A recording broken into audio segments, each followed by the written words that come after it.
Driver যখন সেনগুপ্ত বাড়িতে খবর দেয় সূর্যদীপা অ্যাক্সিডেন্ট করেছে, তখন সেনগুপ্ত বাড়িতে সবাই চিন্তায় দিশেহারা হয়ে যায়। তখন সোনার জামাই রুডি বেশ আনন্দ পায়, কারণ সূর্যদীপার ক্ষতি তো সেই করেছে। তাই সে এ খবর শুনে খুবই আনন্দিত হয়। অন্যদিকে দীপা ও সূর্যের অ্যাক্সিডেন্টের কথা শুনে সোনা দৌড়ে গিয়ে তার বোন রূপাকে জোরে ধরে কাঁদতে থাকে এবং বলে যে মা বাবার কি হয়েছে, সেখানে নাকি অ্যাক্সিডেন্ট করেছে, মা বাবার কিছু হয়নি তো।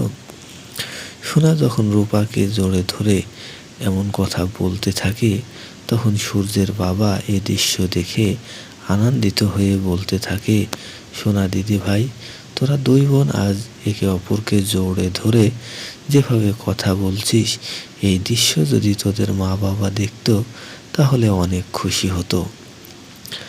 এমন টাইমে দীপা চলে এসে বলে, এই দৃশ্য দেখার জন্য আমার মন ও প্রাণ চেয়েছে, আর সেটাই দেখলাম।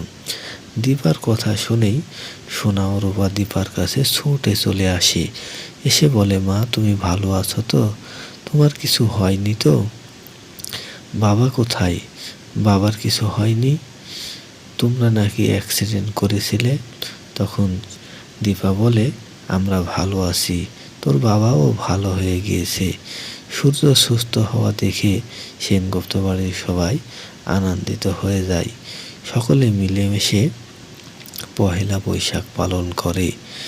এমন সময় রুডি চক্রান্ত করে, সে সোনার সাথে যে কাজগুলো করবে তা ভিডিও করে সোনাকে ব্ল্যাকমেল করে একে একে সেনগুপ্ত বাড়ির সব কিছু জব্দ করে তার ইচ্ছে মতো সে দীপা ও সূর্যকে খেলাবে এবং সেনগুপ্ত বাড়ির সবাইকে পথে বসিয়ে ছাড়বে। কিন্তু রুডির এমন সিদ্ধান্ত সোনা কিছুতেই সমর্থন করে না।